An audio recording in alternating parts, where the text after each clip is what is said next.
Here at the Browning Museum, you get to see some of the very first of the famous 1911 handguns ever made. Also, many other originals that the Browning family made and then sold the patents to companies such as Winchester and Remington.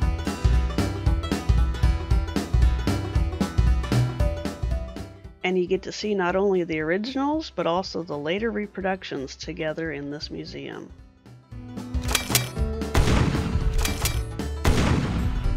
And as the Browning guns evolved, so did their size and caliber. Greyhound, baby.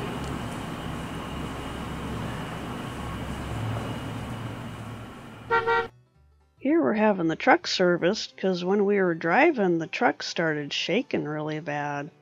We finally figured out it was the transfer case acting up. Is on your right. Union Station. Just looks almost like you're going back in time if you just only look at the buildings and the lights, man. Yeah. Okay, so we have traveled to Ogden, Utah to see a very big train.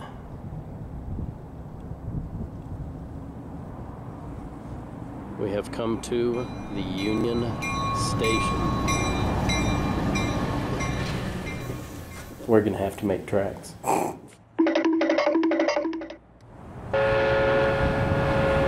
That's pretty. That's pretty cool. That's what I'd like for my house someday, honey. Whoa! So much. Columns. Well, that looks like it could be a death trap, so I'm going to stand over here. But it's beautiful. Yeah, it is.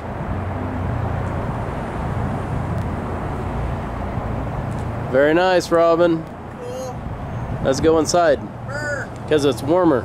Yeah. Hey, what was the temperature when we woke up here in I think it was 18 degrees. Brigham?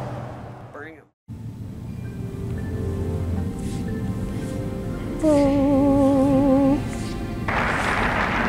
Very nice. Not hard to do with vertigo.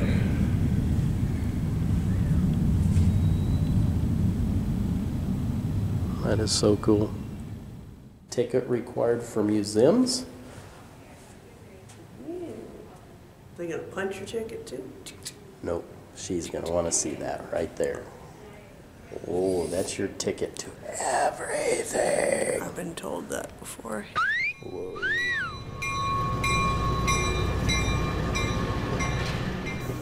That's where the west trains met with the east trains. Is the Golden Spike there? Golden Spike at, I think it is Promontory Point. The original Golden Spike. No way. Way. And this is a whole cool safe that they keep it in. Whoa. That's cool. Containing the Utah Centennial Golden Spike. Oh. The original Golden Spike resided, from 1869, resided in this safe. Oh. Robin is having a seat in the caboose. Whoa. It's a long way down there. So in the caboose, you even have what looks like a little fireplace. What? Oh, caution, low clearance. All right, come on, Robin. Stand under the train. Woo! The train is going overhead, and we're gonna chase it over here. What? Let's see if we time it. Ta-da! So this is an awesome little diorama of Ogden itself and the Union Station trains. It comes through here too. So Robin, tell us a little bit about a big boy. What is a big boy? It's because they had to give a certain amount of axles, right? It is. It is a 4? huge train that could only run on so many tracks. And so now, where are we going? We're going to the Firearms Museum. What? Specifically, a museum dedicated to John M. Browning. the man with the vision for blowing things up. But usually the top one is the prototype. Okay. If you look here, you can even see where there was a pipe wrench or whatever to do some adjustments on the. Oh, wow. Can you see it on the side where the teeth This is were? just where it's chewed on? Yeah, okay. Sell to Winchester, and it didn't work, okay? So took them over to Belgium, they started making them. And then Remington also offered a model on that kind of thing. People don't realize that Mr. Browning developed the Colt 45 Wow. in 1911. Busy guy. Oh my At one gosh. time, he had like 12, 14 different patents pending, Oh, wow. okay, at one time. Just amazing guy. Because I assume, I mean, that would have been something he probably hammered on himself with his own hands right Yep. there. This is kind of interesting. During World War II, they got everyone they possibly could get to make guns. Everything stopped, okay? The Singer up there, they only made 500, same as a sewing machine company, okay? And that gun's probably worth 50, 60,000. Oh my goodness. Because they only made 500. Yeah. right? But Remington, the typewriter people made it. Union Switch, who made railroad signals. Wow. Colt, of course, Ithaca guns. So there was like 10 or 12 different varieties of Colts that were made. Okay, we have a pretty good collection here. That's neat. This is the gun that amazes me. The flapper design like I showed you. But he took that gun to the naval officials and said, I got a machine gun here. Okay, now if you look at that, it looks like something that would be made in a prison shop. Okay? Yeah. A blacksmith hammered it together. Okay? And he went through and did 600 rounds per minute with that. Mr. Browning designed the BAR, and his son Val went overseas. I think it was Cornell he was going to, cut his education short. In 1917, went overseas to show our soldiers how to operate the BAR, which is there. Have you ever heard the phrase, the whole 9 yards? Yes. Do you know where it came from? That No. was a football term. But The fabric thing came in 9 yards. 9 yards. Huh. So a guy would be shooting at, let's say, an enemy aircraft and say, I gave him the whole 9 yards, the whole belt, Oh, okay. because it was Gotcha. 27 feet. I did not know that. Okay. In 1895 or 96, they would have almost thought of these as assault weapons. Okay. The cavalry got their butt kicked at the Fetterman massacre in Wyoming. Okay. Indians lured them out, had them set up, wiped out like 85 troops. Oh, Okay. wow. A year later, they call it the wagon box incident, not far from where the massacre occurred. The cavalry had Winchesters with multiple shots. They didn't at first, okay? And they kept off like 100 Native Americans with 5 guys with these kinds of guns. Wow. You had 7 rounds, da, da, da, da, da, da, da. So that made a big difference opposed to 1 round. Yeah. 1892. 1892.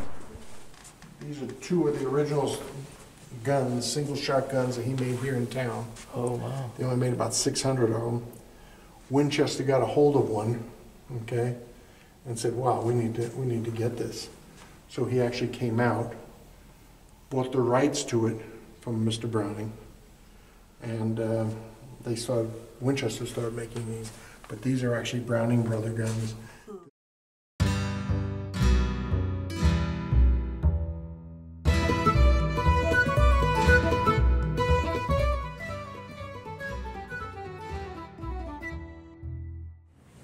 This is such a cool building. At least it's preserved as a museum. Yeah.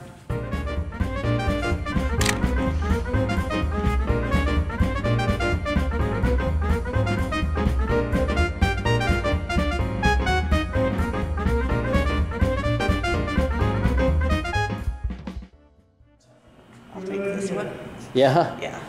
Wrap it up to go for me. I don't think my bank account's big enough to even come close.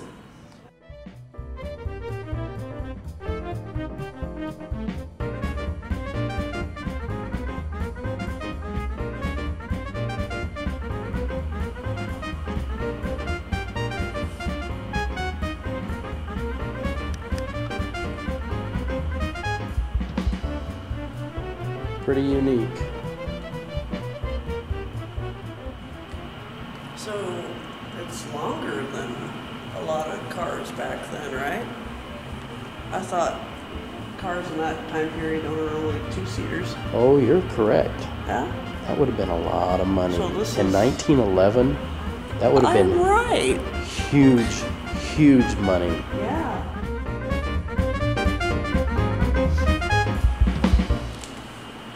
Here's a caddy. Huh. So those are like little extra storage down at the bottom. Yeah, That's cool. nice use of space. Yeah. They do not make hood ornaments like that anymore. Oldsmobile Model R. And look at the tires. Do you notice what they say? I think it's non-skid. Okay, non-skid. That's cool. Pretty well. Laugh too. Yours was fake. Ah!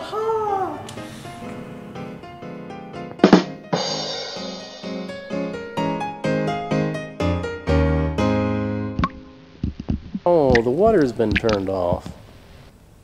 Fine. That's why I keep cough drops. Nice, beautiful detail.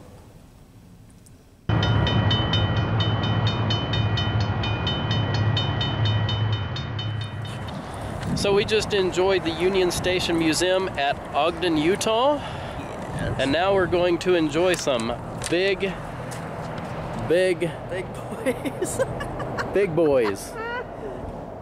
Count of three. 1, 2, and 3. Okay, hold on. I'm gonna do one more.